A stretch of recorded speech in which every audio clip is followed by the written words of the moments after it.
Say hello to the bad guy. Hey, yo.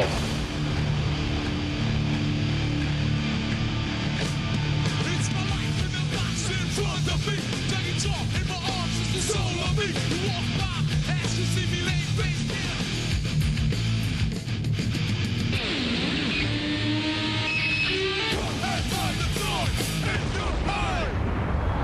Hey yo, what's up everybody? Say hello to the bad guy.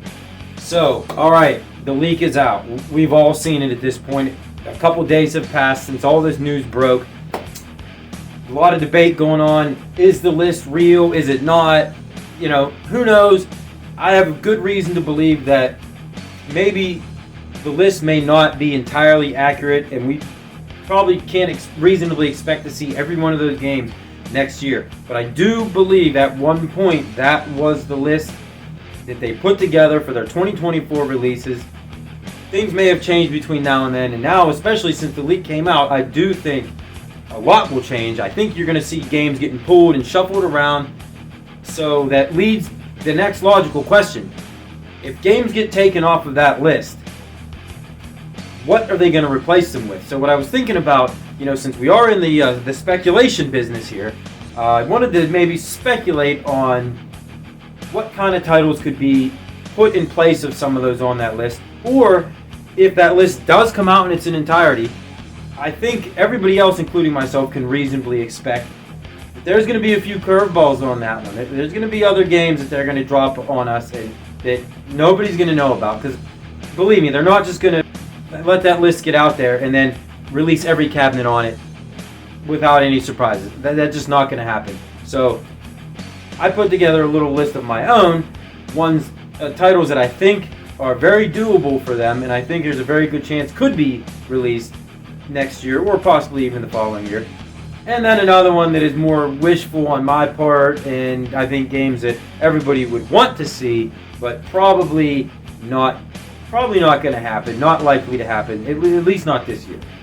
So the first game I want to talk about, if there is going to be one that's going to be put on this list, this is probably at the top of everybody's wish list as far as games they want to see from the 80s. And that's Kubert, right? I mean, come on. What are you guys doing? Why haven't you given Kubert a chance yet? There's people out there that want this thing more than anything, that would buy it day one, would pre-order it. I mean, Kubert, if you can get it done right, with the little knocker thing inside, make the cabinet look just like it's supposed to. I mean, Kubert to me is a no-brainer, and I could see that one being snuck in this year if some of these other games get taken out. Now, the second one, so we always get a sports title every year, right? Like it was NBA Jam, and the year before that it was Golden Tee. Last year was NFL Blitz. This year was the Shaq Jam and NBA Jam Deluxe. So if you're sticking with the Midway theme, why not just give us the trifecta of the Midway sports titles of the 90s? You had NBA Jam, you got NFL Blitz. How about NHL 2-on-2 Open Ice? It's another Midway game. And if you don't know too much about it, just picture Blitz in NBA Jam in a hockey format. Now, they've already proven they can do the licensing if they can get licensing from the NFL, you can get licensing from anybody. The NHL will not be as hard to deal with the NFL. I'm positive of that one. And so if you're not that big of a hockey fan, it doesn't really matter. You could pick up 2-on-2 Open Ice and play it. Whether you're a hockey fan or not, you're going to love that game. Like I said, it's very similar in concept to Blitz and NBA Jam. And if you don't even have to be a football or basketball fan to enjoy those games. So I think NHL 2-on-2 Open Ice would be a very logical choice by them for a sports title in 2024. Now, the next one I'm thinking is a very good possibility. It's a title that a lot of people were speculating on this year as their 80s cabinet, and that is Double Dragon. You could obviously, that's another one that kind of makes perfect sense. All three Double Dragon titles on one machine. Now, if you're going to do Double Dragon, though, you got to do it right. Give us Double Dragon 2 skin, okay? Double Dragon 1, the game was good, but the artwork and the cabinet was kind of bland, kind of boring, kind of plain. Double Dragon 2 is where it's at. Give us that cabinet, that artwork, a great 2-player beat 'em up, and I think that one would sell, and I think it's a very logical choice. And the last one I was thinking, so there was a lot going on about the off-road. A lot of people were thinking, yeah, they're probably not going to do off-road. And to pull off a 3-player steering wheel pedal driver cabinet like off-road is, like the list suggests, that might be kind of tough for them to do. So I was thinking, I mean, you're not going to see Cruis'n USA. Let's just face it. That crushes me because that's one of my favorite games, driving games of all time. I've never heard a single rumor or rumbling about Daytona USA, even though that's another one that everybody wants. It's probably on the top of almost everybody's list. The one game out there that I think would make sense, and I think a lot of people would buy it, would be Spy Hunter. Okay, so that in itself, you know, a unique set of controls. It's got, I guess it's a steering wheel, more of a yoke, I guess. I don't know, but it's got unique controls, so it would be interesting what they could pair with that. But the cabinet looks awesome. And even if you're not a Spy Hunter fan, you haven't really played it that much, I think if you saw Spy Hunter, it would definitely intrigue people, and I think that one would sell really well. Now, next is I didn't even want to touch on the ones that everybody knows about. You know, Street Fighter, PacMan, Mortal Kombat. We're gonna see those next year. You know, there's a Street Fighter 3, Street Fighter Alpha on the list. Is that going to replace their every year Street Fighter edition? Maybe, who knows? But if that Street Fighter 3, Street Fighter Alpha doesn't happen, you can expect another Street Fighter cabinet of some kind with the Street Fighter 2 theme. Same with, you know, Mortal Kombat. You're going to see a variant of that somehow. I don't think it's going to be Mortal Kombat 4. We'll get to that in a little bit. But you know you're going to see Mortal Kombat. And the other one was PacMan.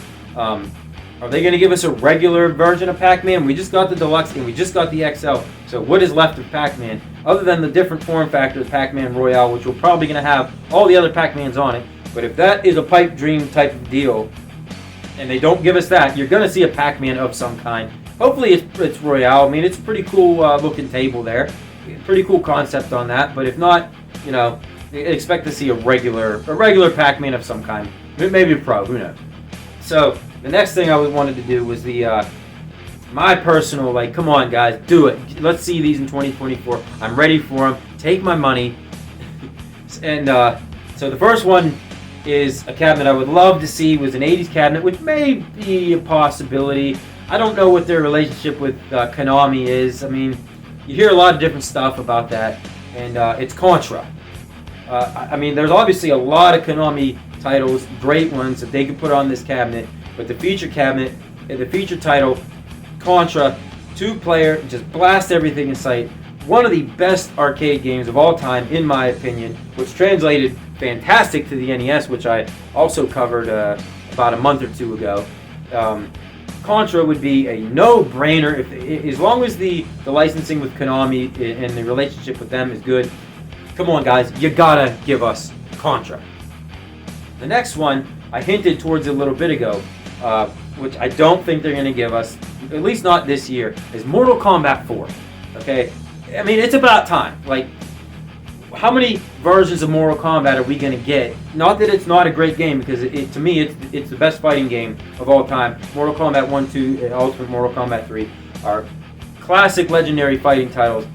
You've already given us a Mortal Kombat 1 skin, a Mortal Kombat 2 skin, Mortal Kombat 3. Give us 4. Let's just do it. Put Mortal Kombat 4. Give us the cabinet that a lot of people want. I want to see that Mortal Kombat 4 cabinet in my arcade. You can put all the other Mortal Kombat titles on it you want. Throw a bunch of the Midway games on there. Just give us Mortal Kombat 4. Alright, let's do it. The next one is one that I'm pretty sure is not going to happen this year. And who knows, maybe never happen at all, because the rumors that the arcade ROM is lost in the depths of the universe somewhere. But it's House of the Dead. I think that one is probably at near or the top of everybody's list. Now, there's two reasons I don't think that's going to happen. A, yeah, the arcade ROM, nobody has it, so it'll have to be a Dreamcast or PlayStation ROM or something like that. And the other is, I do pretty firmly believe that we're going to see Lethal Enforcers as their shooter next year. And I mean, history would tell us that you're not going to get two shooting cabinets in the same year. It's just not going to happen. So I do really believe Lethal Enforcers makes a ton of sense from that list. So they're probably going to end up doing that one. So again, House of Dead is just going to get swept under the rug. Hopefully in 2025 they can figure out a way to do it. If not, I don't know, maybe buy stuff. Wink, wink. So this is another unique control set. We haven't seen any sort of flight game from them at all since Star Wars, if you want to call it that. If you want to call that a flight game, which I consider it that. But the one I'm referring to this time is Afterburner, which is a fantastic flight game. We haven't really got a flight game in that aspect. But with the Star Wars XL cabinet, almost a guaranteed thing next year. You have those unique controls in that flight yoke. I put it in this category of wishful because I think it's, again, like the shooters, it's very, very unlikely you're going to see two cabinets like that with specific controls. I mean, you'll be fortunate to get a driver and a shooter in the same year. So you're probably not going to get a third unique control set like that. But I think Afterburner, again, is a... I mean, it would be a home run for them to pull it off. And this last cabinet is one that, I think everybody wants. Sega Star Wars. And there's many, many reasons why that's probably not going to happen next year. Starting with the big one. One, who knows what the deal is with Sega and Arcade1up. We don't know. Two, again, with my last point, you're not going to see that unique control set. They're already going to have a few of different types. They're not going to give us another one. And another big reason why we're not going to see that one next year is because you're going to see Star Wars XL. It's probably very unlikely you would ever see two different Star Wars cabinets released in the same year. Even though, again, Trilogy would be one. I would pre-order the second it became available. Whatever it cost, I would pre-order it. And I guarantee you there's a ton of people out there that would say the exact same thing. Sega Star Wars would be an absolute must-buy. And for me, it is at the very top of my list. If I had one cabinet that I was able to give them my wish and they were granted for me, it would be Sega Star Wars. I don't know, man. That's it. That's kind of the bases I wanted to touch. I know there was a lot of talk going on about this leak list, and a lot of people had their opinions on it. A lot of people thought that some of those cabinets were just very unlikely. So that begged the question, if those cabinets aren't going to happen, well, they got to give us something, right? I mean, this was the year of the re-releases, or the rehashes. You can't give us another year of that if you expect to stay afloat. So next year has to be the year of the new titles, the whole year. You start banging them out. Give us 12 new arcade titles. All right, let's see it. So if you don't like what's on that list, if you don't think it's going to happen, something's going to happen, unless you think they're just going to give us a bunch of re-releases again. And to me, that's not a good recipe for success. So, all right, guys, we're going to have a lot more talk tomorrow night on Arcades Anonymous. Me, PD7, Multicade Matt, Nerd Lounge Master 84, Chaotic BPR, G.I. Joel. We're going to have a special guest in the house. Going to be the man who leaked the list first, Bill from Bill's Retro Gaming Show. So make sure you tune in tomorrow night at 9 o'clock Eastern Time for Arcades Anonymous. We are going to dig deep and tear this list a new one. So be sure to check it out.